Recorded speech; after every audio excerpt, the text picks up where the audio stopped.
Hey guys, it's Alex, owner of House of Shaves Barbershop. In this video, I'm going to be giving you a tour of our Riverside location.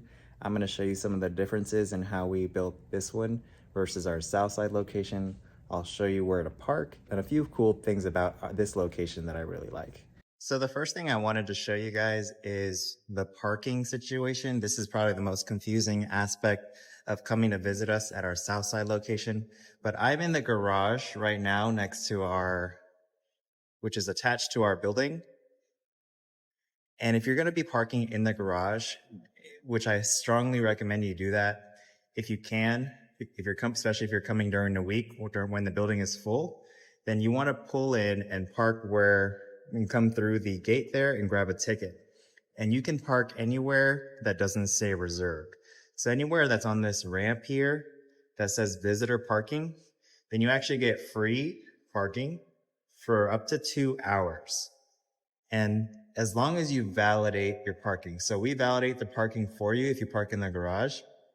And if you bring your ticket with you when you come inside to get your haircut, then we can validate it so that way it won't charge you when you leave. Now, if you forget your ticket, that's not a big deal because you can just, when you get back to your car, give us a call and we can actually validate it over the phone because all we need to do is type in the numbers that are on the ticket. And to get down to our suite, you want to take these elevators and you can take these down to the first floor or to the street level, or don't go in there because that's for the building access. But you can also go and take these side stairs, which are right here. You can go down with these stairs. I'll show you. With these stairs, you can take them down and they will take you down to the street, but you can't go back up because of security reasons. You are only allowed to go down on the stairs, but you can't go back up. But most people take the elevator and I will show you how you can do that. By the way, if all of these spots are taken, which that does happen every now and then, you can go up to on the second level and higher. As long as it doesn't say reserved, I'll show you what the reserve sign looks like. There's 4 levels to this garage. So as long as it doesn't say reserved like this, then you can park there. So even if it doesn't say visitor parking, as long as it doesn't say reserved, then you can park there. So all of these are going to be reserved on the first floor. But once you get to the second floor and higher, you'll start to see the unreserved parking. And that's actually where we park since we're going to be here more than 2 hours. But you can park there as well. So we're going to take the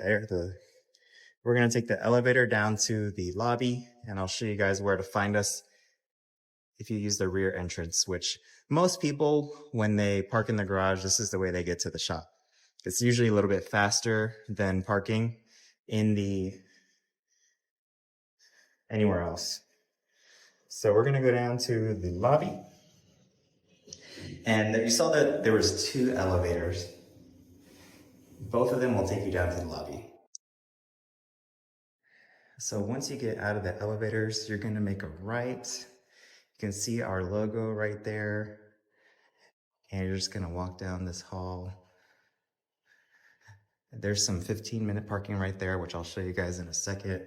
You can park there on the weekends or after building hours, which is about 5 o'clock. But this is the rear entrance to our shop. This is where most people come in. And here's the shop right here. So if you're parking in the garage or you're parking in one of those 15-minute spots, then definitely it's much faster to leave and come in through this door than to walk all the way around the building. But I'll also show you how to get through that entrance if you park on a street. Now I'm going to show you guys, before we get into the location here, I want to show you guys a little bit more on where you can park. So I'm in the lobby part of the garage now. There's the main entrance to the garage out there.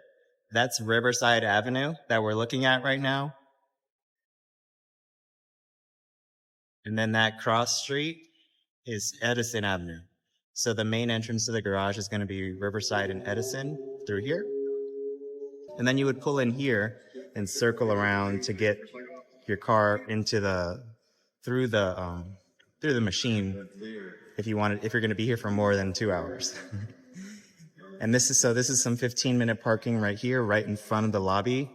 You don't want to park here unless it's the weekend because the building can get kind of strict on that. There's also some more 15-minute parking here on the side here. And then this is the rear entrance to the garage, which you can do either one. There's no right or wrong way. I mean, it is one way, so you can't like turn in here and go that way. But if you want to come in through the rear entrance and go around, then you can do that. So this is what the outside of the rear entrance looks like. And this is a little bit of the outside of our building here. Right next to this is the FIS building right here. And that over there is the St. Johns River and the parking to get to what's called the River Walk. So this is actually a really, really beautiful area. Sometimes I come out here on my lunch break, but you can also use the River Walk parking, which is over there, which you don't need to validate your parking if you park over there because it's for the city. It's free right now. But they do limit it to 2 hours. So you definitely don't want to park there if you're planning on being here more than 2 hours because they are very strict about that. But you can park at the Riverwalk, which a lot of clients do. So if you have like a big truck or van that won't fit inside the garage, then you can park over there at the Riverwalk. This parking over here is really new. I think the building owner told me that they're eventually also going to make these 15-minute parking as well. So just keep that in mind. If you end up parking here, this is a relatively new street. They straightened this out after they built FIS. So if you end up parking here, just keep in mind that they may end up limiting it to 15 minutes. But here's another option for parking. And this is the kind of this front side look of our building here. Right now it's called the Morgan and Morgan building, but that name has changed a few times since we've been here, but that's what it's currently called.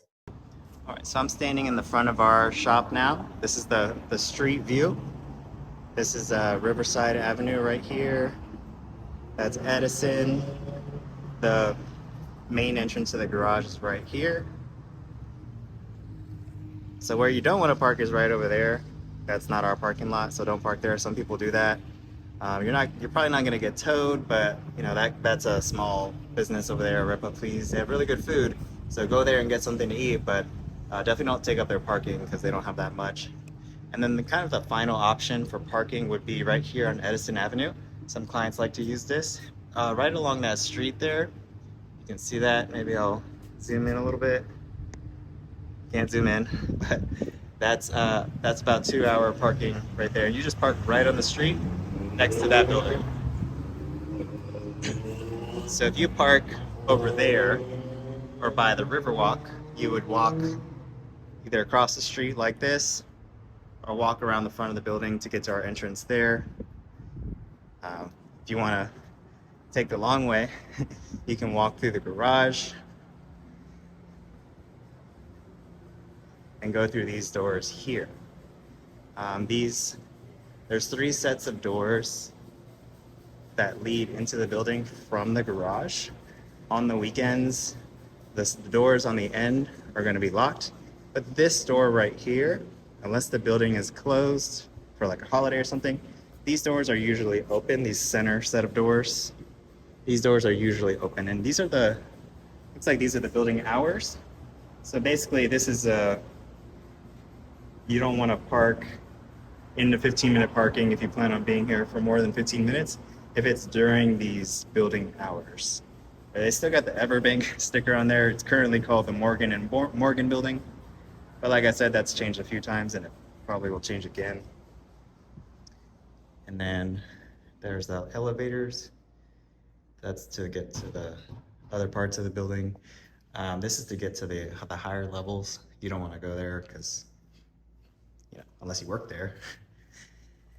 And if you end up taking the stairs down from the garage, then this is actually where those stairs will end up taking you out. So this door is locked. You can't go back up when you can't go back up to the garage from these stairs, but you can come down. And so if you take the stairs down, you'll end up coming out of this door, and then you'll come over here. These are the bathrooms, you know, the women's and men's. And then you come out here, make a right, and that gets you to our rear door again. And then this is the bathroom for the men.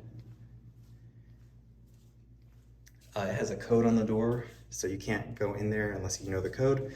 But if you're coming to get a haircut, then we'll just tell you what the code is, and then you can let yourself in and out as much as you need to. Same thing for the women's. And now I'll give you guys a little bit of a tour of the inside of the shop.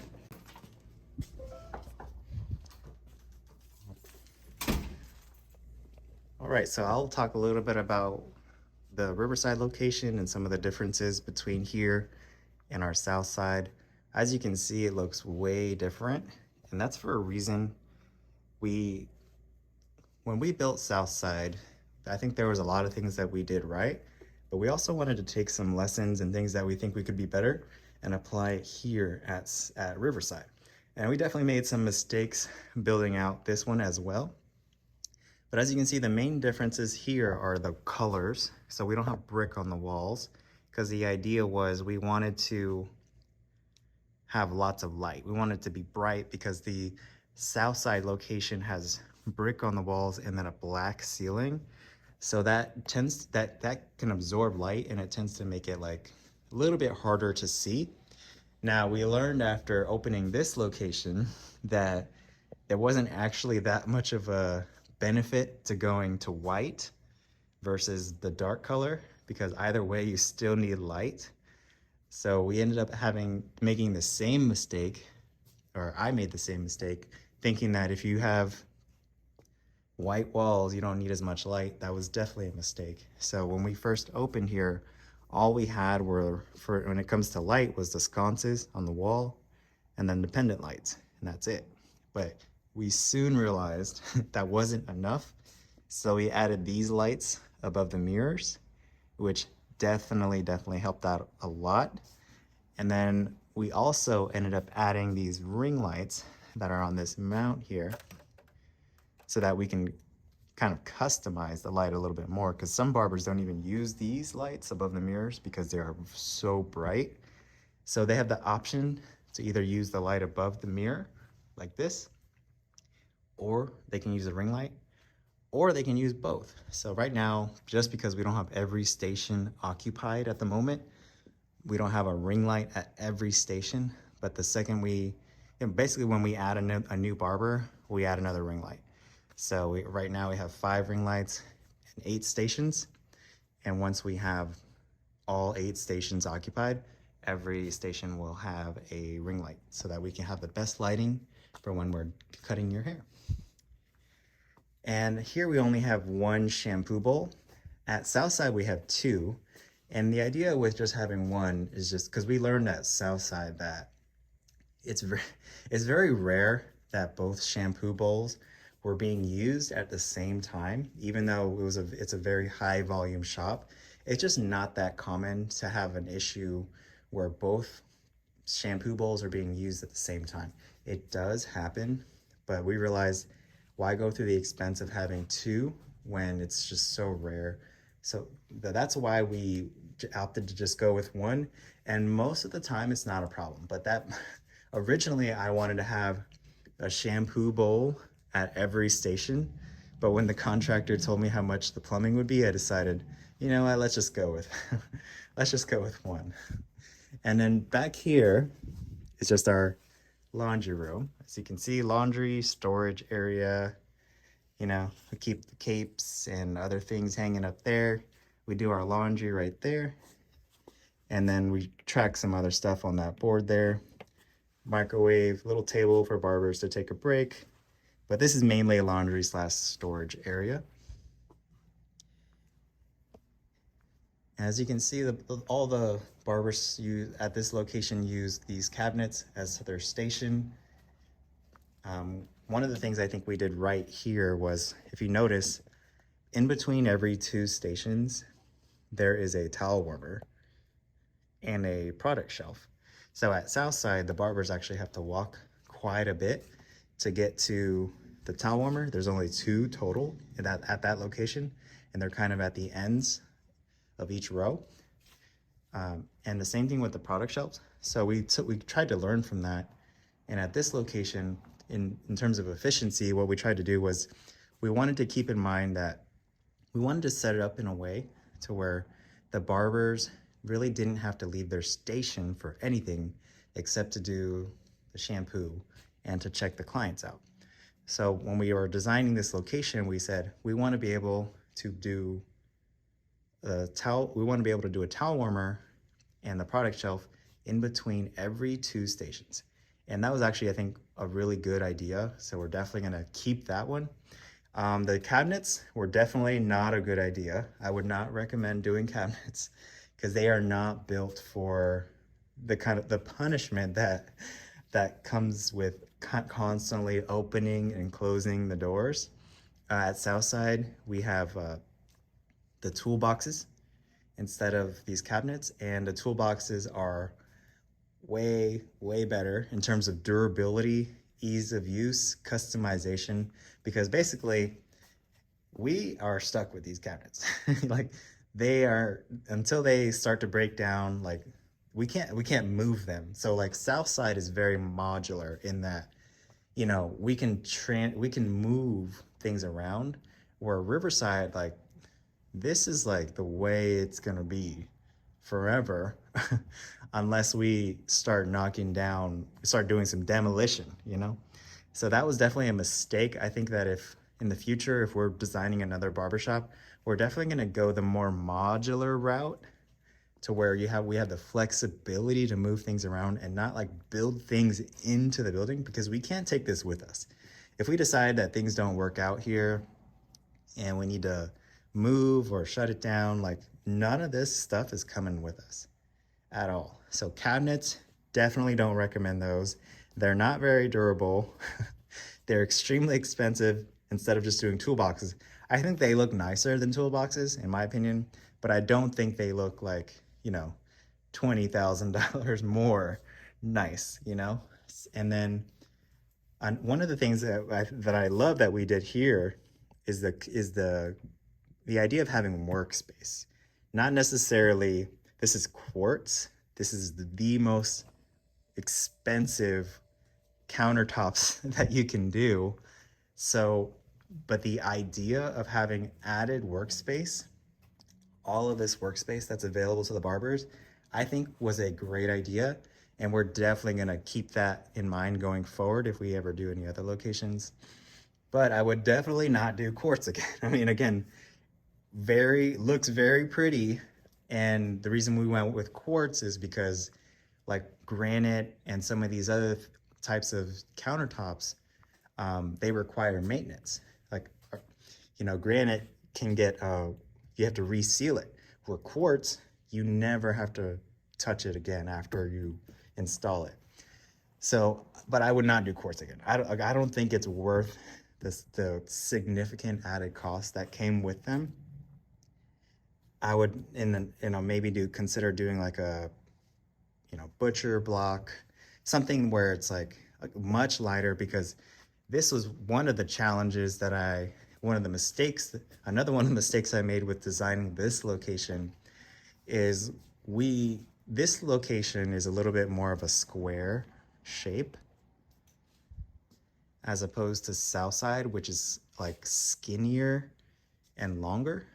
But for some reason, I didn't keep that in mind when I was designing this, and I was afraid of like the chairs being too close to the middle. We can have that issue at Southside sometimes where there's barbers working on both sides and clients are like trying to squeeze through the middle. So that's why I wanted to make the cabinets floating, because I thought if they're floating, then that we have room for like the footrest, the client's feet aren't hitting the footrest. But we don't actually have that issue here because it's so much wider than Southside. So it was definitely a mistake to make these floating. And that's why we're gonna probably end up adding more storage underneath, like you see there, because we don't have, even though we have a ton of cabinets, like we're quickly using up all of the storage as we start to add more barbers and the team grows. So I definitely wouldn't recommend doing floating cabinets unless you absolutely have to. So at Southside, the way we got around that problem of basically having the middle so crowded is what we had the toolboxes, but then we had them off to the side. So if you watch the Southside tour video, you'll see that the toolboxes are off to the side of the mirror. So that way we could push this mirror closer. I mean, we can push the chair closer to the mirror. And that's another issue that we have here, is that the chair is very far away from the mirror in comparison to Southside. I mean, so it just makes it a little bit harder to get a good view of the haircut as a barber. And this is more of like an engineering challenge, but the contractors were wondering if you notice how long this piece of quartz is. I mean, they said that this thing weighs like 1,000 pounds. I don't know if that's true. But if you think about like the fact that they had to figure out with floating cabinets how to support that enormous amount of weight from this countertop. So they figured it out. How long this is gonna last, I don't know. It seems like it's holding up okay, but I definitely wouldn't like stand on the countertop or do anything crazy to put more added stress on that. But so that's basically the barber station and kind of some of the pros and cons of the way we designed this one. And this is just our lobby here. Very, very small lobby. At Southside, we have, I think, 6 chairs, just because of the space here, and because these massage chairs are way wider and take up more room, we're only able to fit 4. So we do have, if you go outside, like if the weather's nice and all of these chairs are taken, then you can actually wait outside if you want. There's like some little built-in seating right there. There's also, no, there's no seating over there, but there's some built-in seating right there. So if all of these chairs are taken out, there's other options. We may add some sort of outside seating in the future. We also may end up like switching it because it seems like there's more room over there than here. So we may end up flipping it and putting the front desk and everything over here and then moving the waiting area over there. And by doing that, it may free up some more room for the waiting area, and so we can fit more chairs there. But that's a problem that we're gonna have in the future, I think. As the shop starts to fill up with barbers, so will the waiting area. So this is not a problem that we're looking to solve soon, but it's something that we're being mindful of. And then this is basically our front desk, our 2 computers, our TV, our product shelf. And then we have our fridge and keep some snacks nearby. And that's basically the whole Riverside location. So as you can see, if you came in from the street, this is the first thing you would see. And there's no right or wrong way. You can choose whatever door you want to come in. If it's more convenient for you to park over there on Edison Avenue or at the Riverwalk and you want to walk over and use this entrance, that's fine. This door right here on my right is always locked.